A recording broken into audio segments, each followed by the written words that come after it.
So that's something else to know. I do record all of my sessions, and then later in the day, you will get an email with those recording links.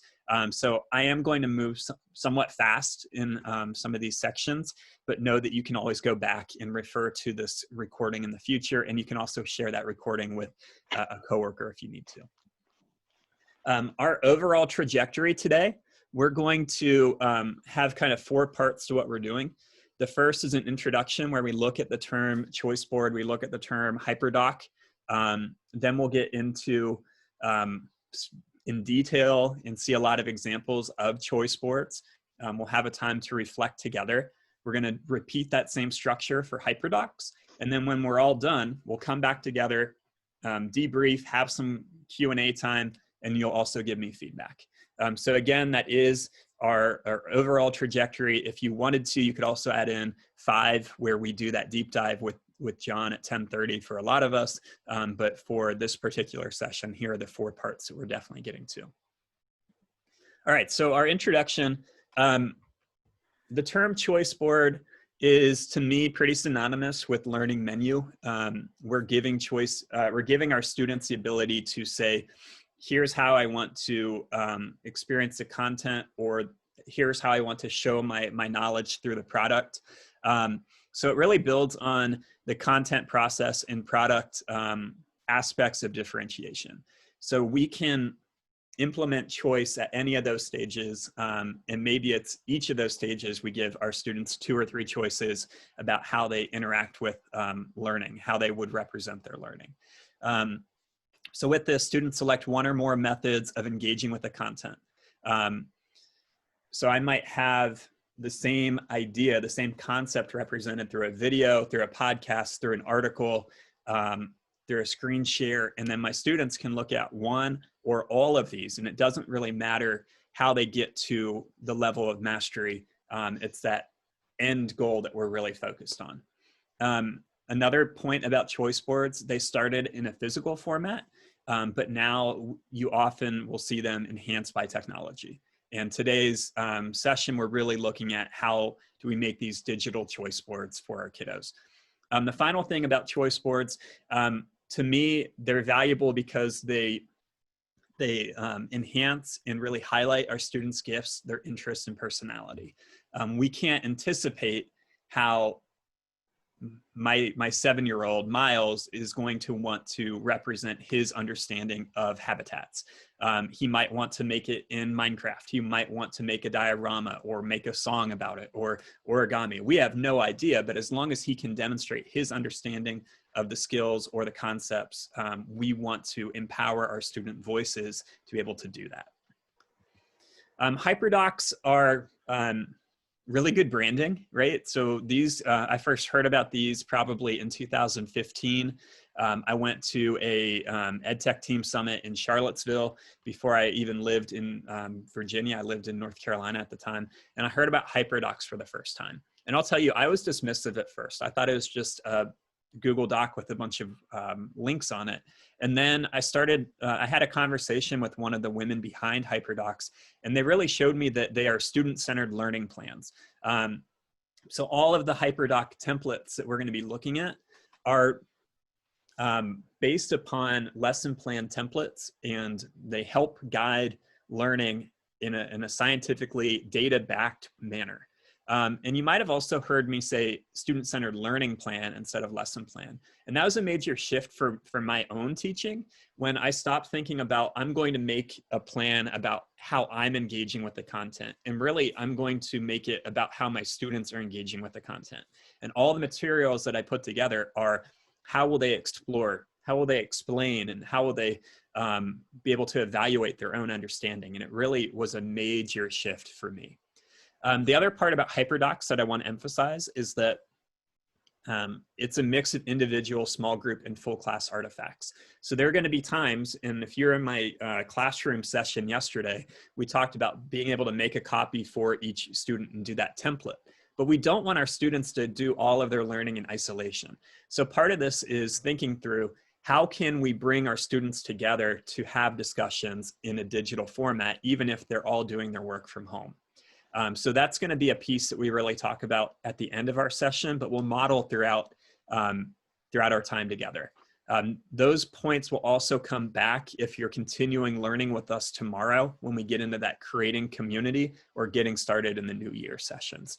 Both of those, I believe, still have space available. So if you haven't signed up yet, know that we will look at that again tomorrow.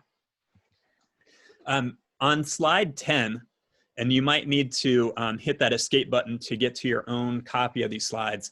I've added in a link to a planning document. So if you go ahead and click on that link on slide 10, it's going to open up into 5 steps to creating a Hyperdoc. This comes from the Hyperdoc team.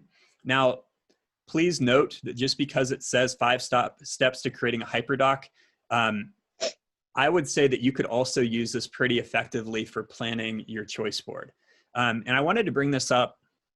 You'll notice in the top right corner, there is a blue button that says use template. So if you want your own copy of this resource, you can click on that. It'll save to Google Drive for you. But the main reason that I'm bringing this up is because we want to start with the objectives. What are your learning outcomes that you want your students to be able to demonstrate at the end? We don't want to start from a standpoint of which one looks the coolest. Okay, that's not going to really serve our students in the long run. It might make us feel pretty cool, but we want it to really be grounded in what's the learning outcome. So with this document, we have a place on the right-hand side to put in what grade level am I targeting? What are my content areas? So for some of you, you only teach one grade or one content area. So that might be a given, but when we get into what is the length of the lesson, am I doing one day? Am I doing a week? Am I doing an entire unit? It's helpful to think through that scope. Then we get into what is the the objective that I'm trying to target, and what is this outcome. This resource we'll continue to go back to throughout our time together today. And if you're with us for that 10:30 session, John will be incorporating this in there as well. So at this point, you can click to use that template, but I'm going to head back to my presentation and continue running through what we're doing. Okay. So now we're ready to get into a short video about what a choice board is. This is maybe 90 seconds long, and I think it does a really good job of explaining the concept behind a choice board and some different ways that you can bring choice to our learners.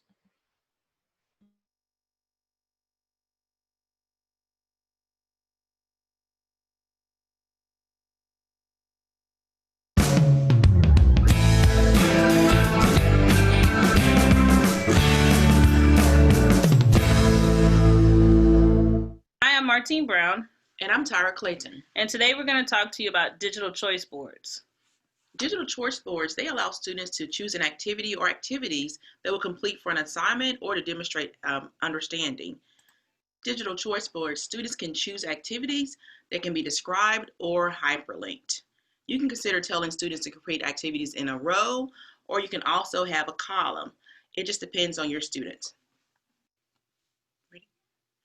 Each column or row on digital choice board can be focused on a particular skill or standard. When we take a look at an example like the one listed, you can organize your choice board into a 9-square model and 3 in a row. Teachers can choose what they want to differentiate. For examples, you can differentiate what students will produce, like this example, where students can produce different types of creations, or how students will engage with different learning styles, which level of complexity students are ready for, or which activities appeals to the students' interests. For a copy of this Show What You Know link or the template, please look in the description.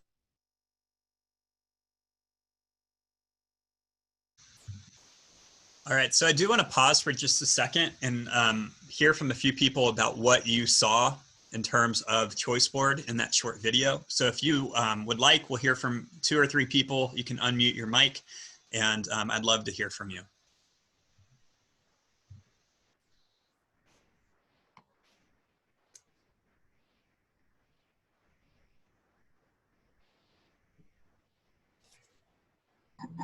I saw a bunch of different types of technology, different ways that kids could submit their feedback, like Padlet, and I guess Flipgrid is probably up there, and some other types of ways.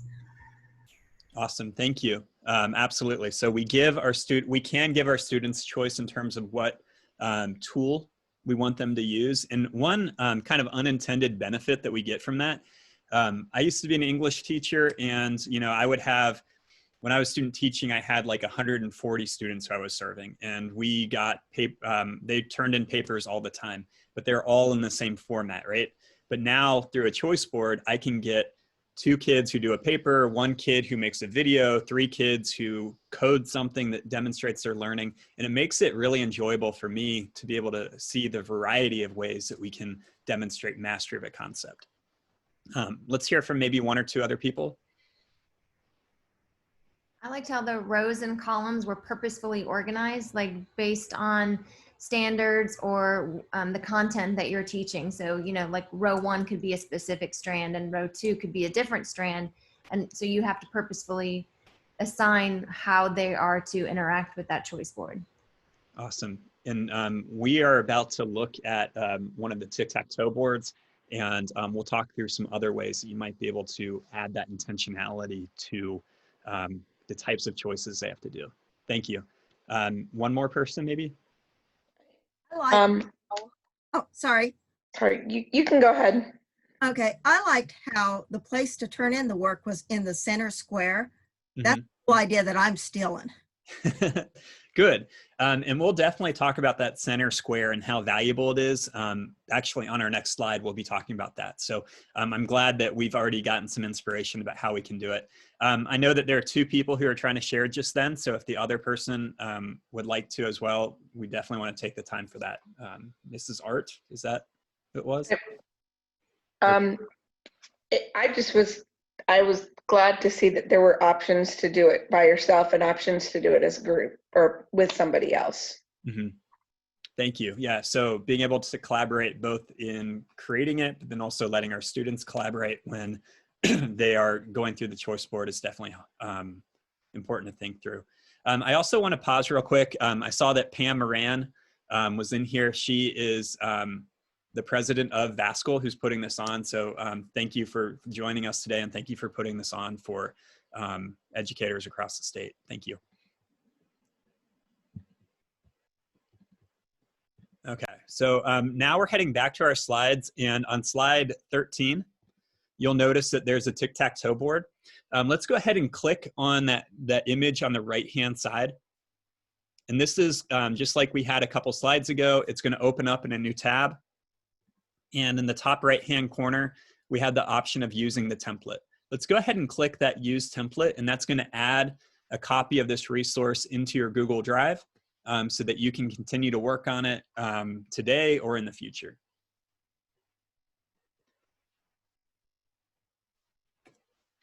Okay, so I'm in a tic-tac-toe choice menu. This is probably the most common entry point choice board.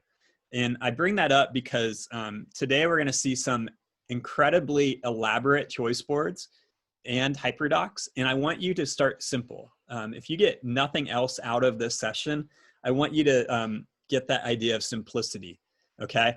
Don't jump all the way to the most elaborate one that we see today. This is a really good entry point for a lot of us. So in here we have this tic-tac-toe board.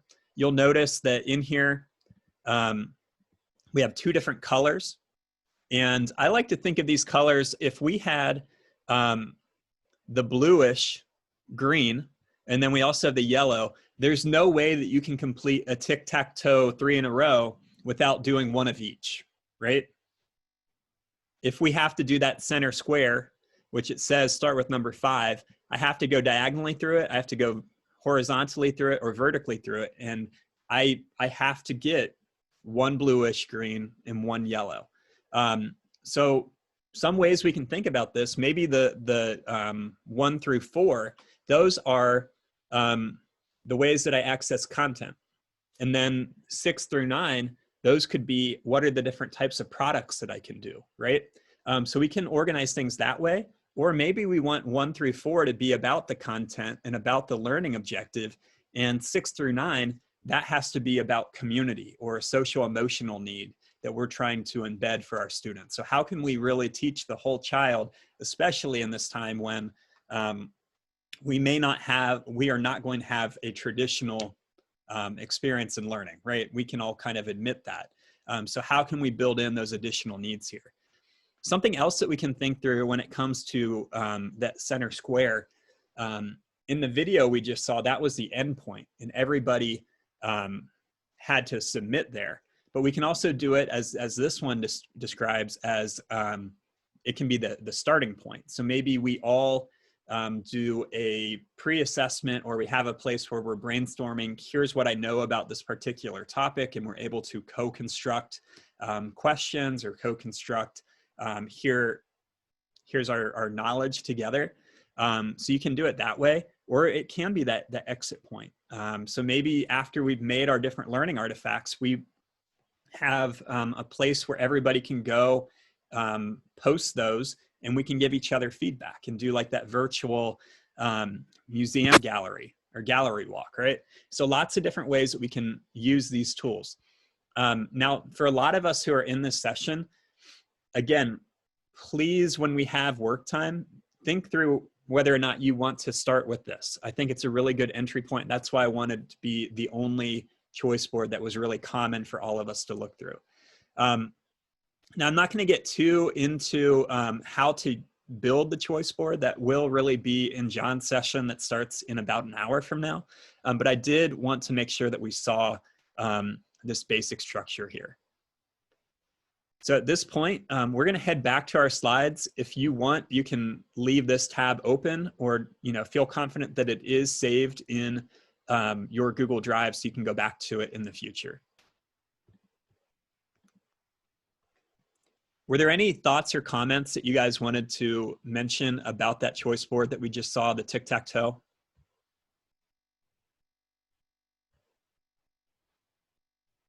Okay. So we're going to head back we're back in our presentation. I'm going to run through slides, let's see, 14, 15, and 16, and kind of explain how we're going to spend the next 5 minutes. So on these 3 slides, there are probably about 10 or 15 different ways that we can represent a choice board. And I'm going to leave it up to you how you spend this time.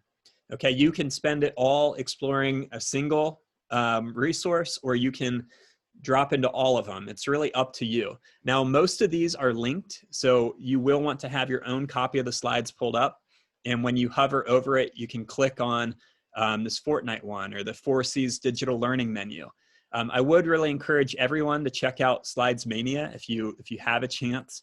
And on slide 15, we have a few other ways that we can do a choice board. You'll notice in the bottom left, a no-tech, low-tech, high-tech option.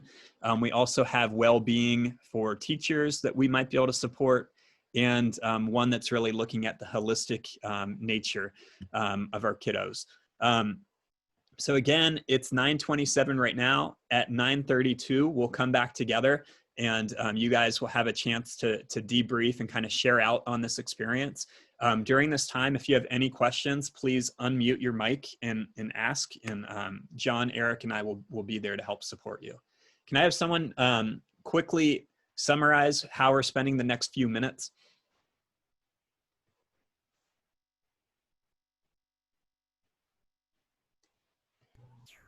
Click on the options and more other faves and see what's in there. Nailed it. Thank you, Stephanie. Okay, so again, it's 9:27. We'll come back together at 9:32. Go explore, find some cool stuff.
So take another 2 minutes or so, and then we'll come back together and share out on our experiences.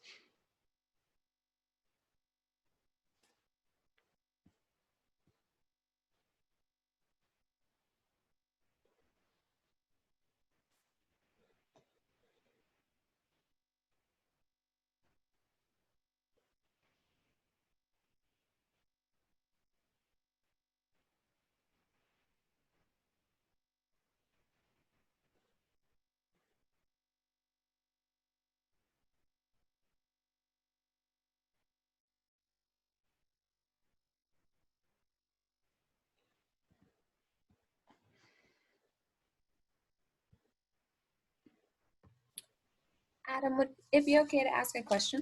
Yeah, of course. So I teach kindergarten, Okay. and I'm having a creative block on how to create an environment online where that age group can collaborate with each other.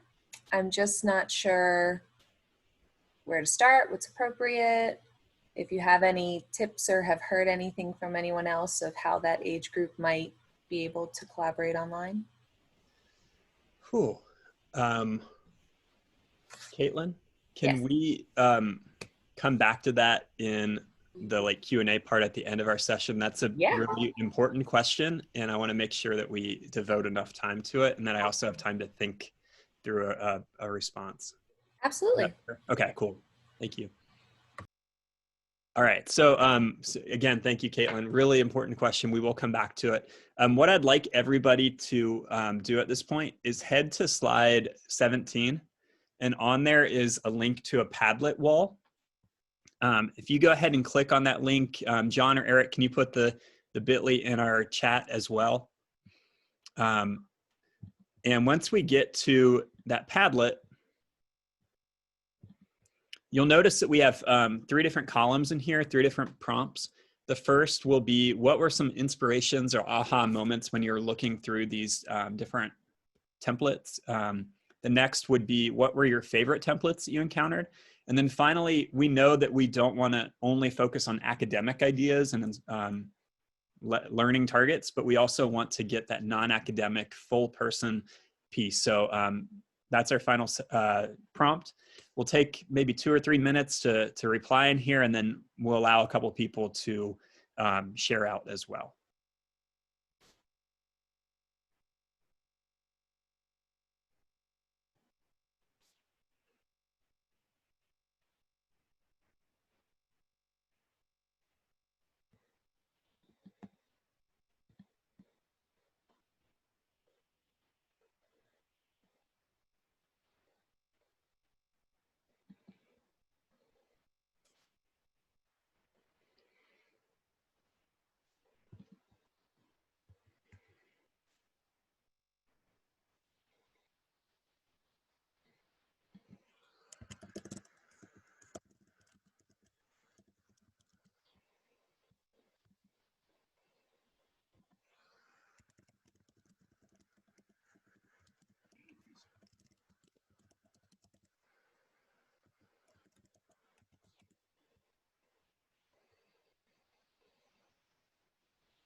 Jessica Amherst, Jessica, I put the link for Southern Gothic in the chat, so you can get back to it. I saw your chat question.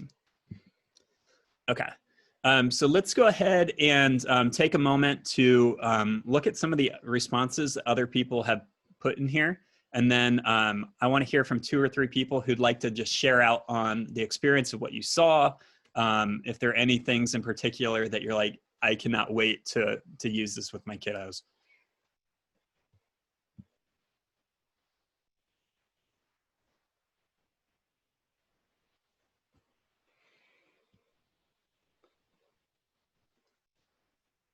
All right, so I have anyone who would like to share out about what you saw, or maybe some ideas or questions that you might have at this point?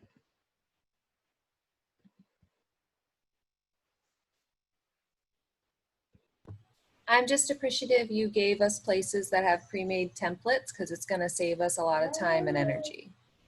Oh, absolutely. And I use templates for everything. So all of the slides that I use in my presentations, I want to be able to focus my time on what are the ideas that I'm trying to get across to my learners, and not how do I make it look pretty.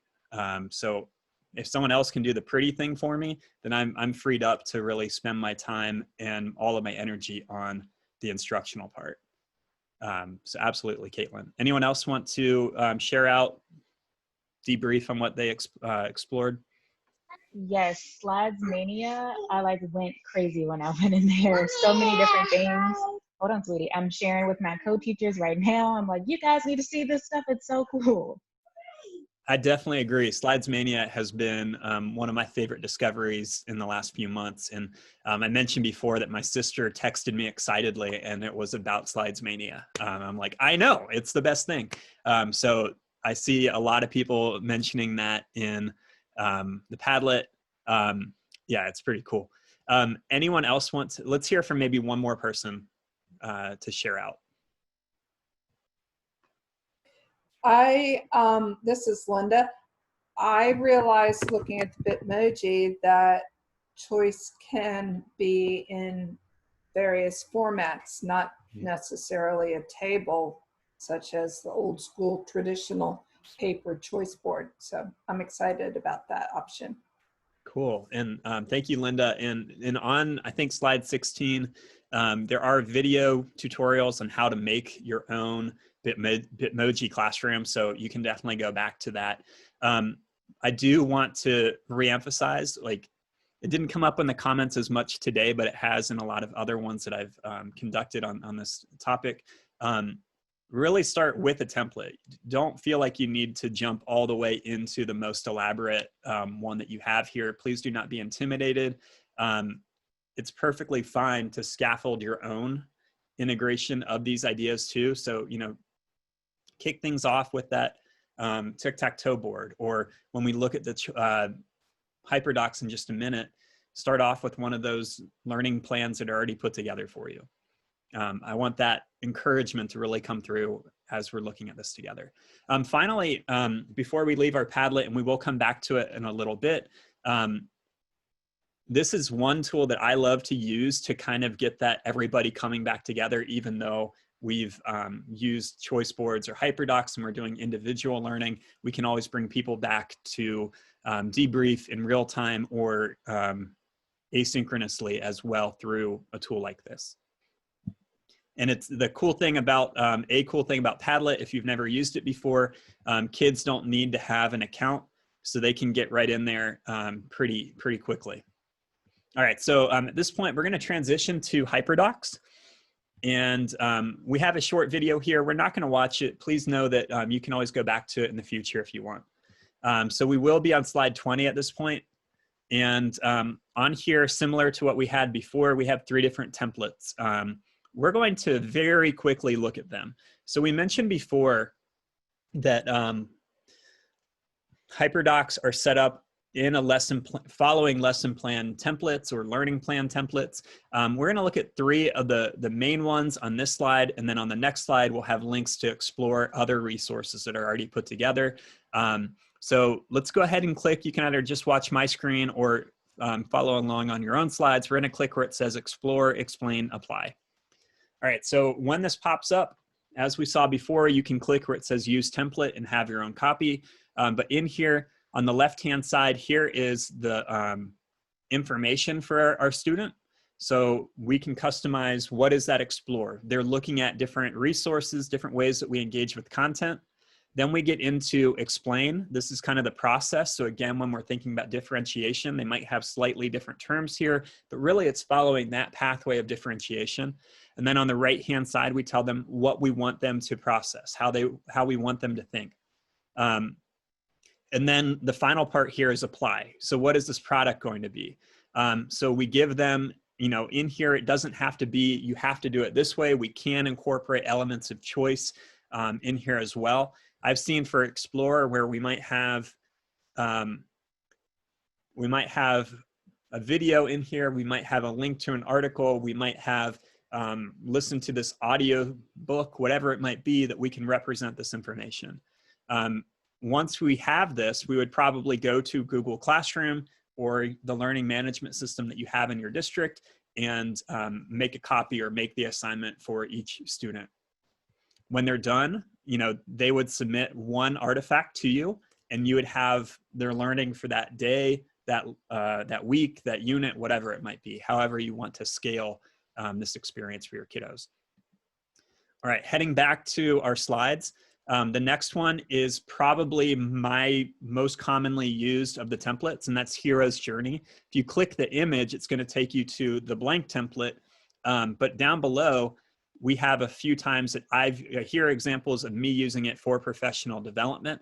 If you look at the personalized learning one, I like to share this one because it is a mix of doing tangible things. We're actually like using some tactile learning with this first one where we have an envelope with different definitions and people are sorting. So all the definitions are cut into strips, and we're doing constructing knowledge through a tactile means.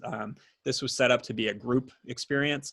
We also say in here, you don't have to work through this Hyperdoc in a set order. We give our students choice with what areas of this do they want to know, do they have that interest, as long as at the end they're able to represent their knowledge of the entire concept. So down here, you might also notice we have our resources here, and then I give them a place to take notes, and then also a place to respond to questions, targeted questions, directly within the document. So I really want to encourage my learners to think through that process. You know, they could, because it's a Google Doc, they could do their work on a piece of paper. Maybe they want to make a sketch note, and when they're done, insert image, they take a picture using the computer's webcam, and they can insert even a physical representation in here as well. So then at the end of this experience, I give them a common place where they're putting their artifacts by, in this example, using a Padlet, but it could be give them a Google form where they submit a link to their artifact, whatever it might be. Then on the right-hand side, Hyperdoc, the people behind Hyperdocs looked at multiple lesson plan templates and said, they're kind of all doing the same thing. They might use different terms for it. And so they synthesized them into a common format. And so the Hyperdoc lesson plan template uses some elements of like a 5E. So we see explore, explain, but then they bring in things like apply. I love that there's share and reflect built directly into our learning plan template for our kiddos. And then they also were intentional with, here's an extension activity in case students want to move beyond what that general mastery level would be. So with any of those templates, if you like them, you can click that blue use template and be able to adapt them. At this point, we're gonna move on to slide 21. And as we did a few moments ago, we're gonna take a couple minutes to be able to explore some of these templates and lessons too. So when we're on 21, please note that if we click that first link, it's going to open up on the Hyperdoc website. On the left-hand column, here are all of the blank templates. And on the right-hand side, here are samples of those templates being used with kiddos. So when you click on it, it will open up the document. Beneath that, we have a link for lessons. And when we go here, we can see Hyperdocs, they have built up this strategy called teachers give teachers instead of teachers pay teachers. So they have educators around the world who have submitted lesson plans using Hyperdoc templates. So you can go in, find a history and geography one, and be able to make a copy, add it to your class, customize it to meet your learners' needs. So we're gonna take, again, probably like 3 minutes this time. We are running a little short. So take about 3 minutes to explore the resources that are linked on slide 21, and then we'll come back together to debrief.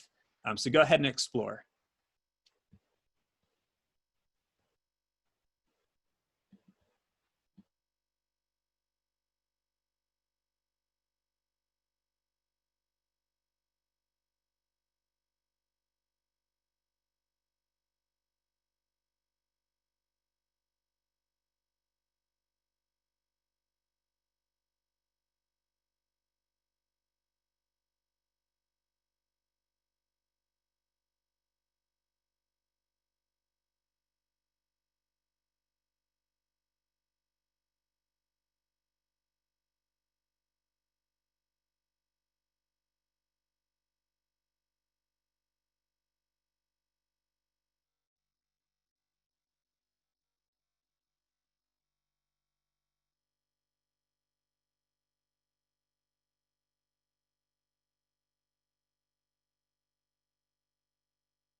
We'll take 2 more minutes and come back together.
All right, so we've had a little bit of time to explore. What I'd like you guys to do, some of you may still have the Padlet tab open in your browser. If not, it's linked again on slide 22.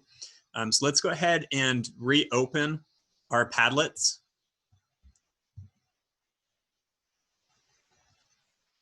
And just like we did before, let's add some extra responses in here about what you just saw with the Hyperdocs.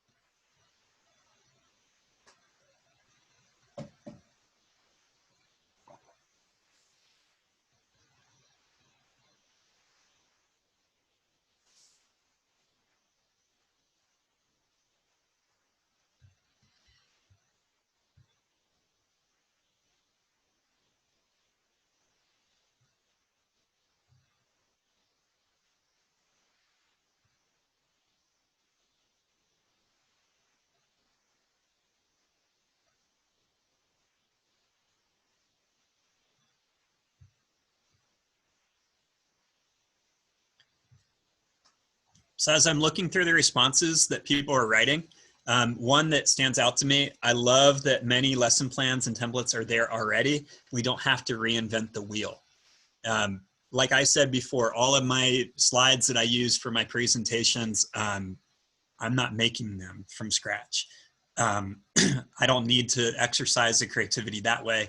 It's in how can I be creative with my instruction.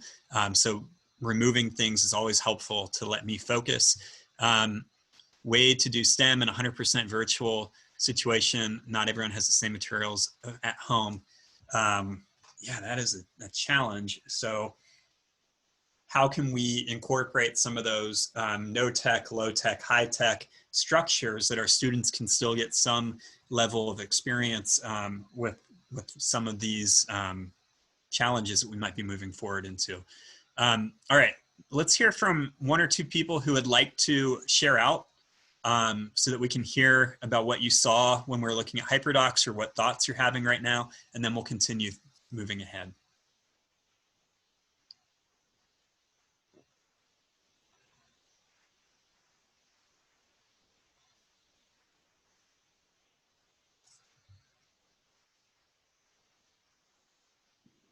I guess I can share. Thank you. I've been working on a digital notebook for those students who've chosen virtual learning to start for the whole year. And one thing that I really liked about these templates were the science ones, because that's what I teach, and seeing examples of how they've been using the E's and what they've been putting into those. So it gave me a lot of really great ideas.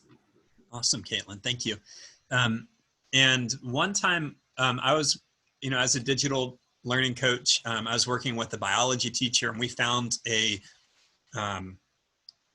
Hyperdoc that we really liked that aligned with their instruction. And we kept probably 70% of it and then customized the other 30% to meet our kids' needs. So really think of these as a jumping off point, but not where you have to end up. Just because the lesson's already there doesn't mean we can't custom fit it or remix it for our own needs. Would anyone else like to share out?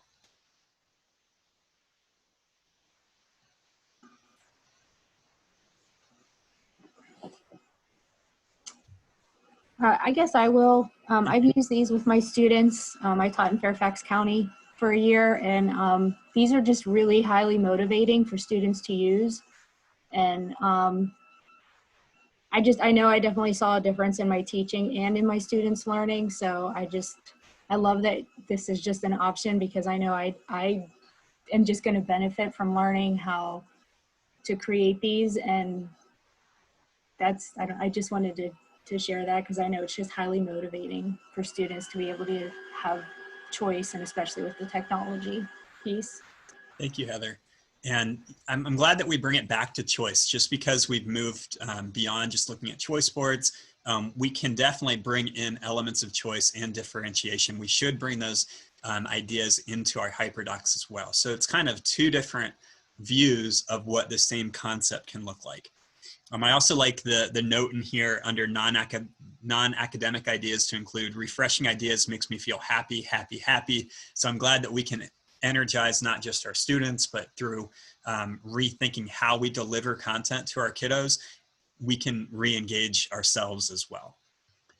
So I'm going to keep this Padlet. You can go back to it. I will probably refresh it next week when we do these courses again, but you can always go back and see other people's favorite templates and maybe find something you didn't get to encounter this first go round. All right, so I'm back to our slides. Slide 23 is reiterating the importance of building community into your activities that you're doing. In our session, we've used Padlet. Flipgrid is another favorite tool for really focusing on community. I know someone mentioned Flipgrid earlier.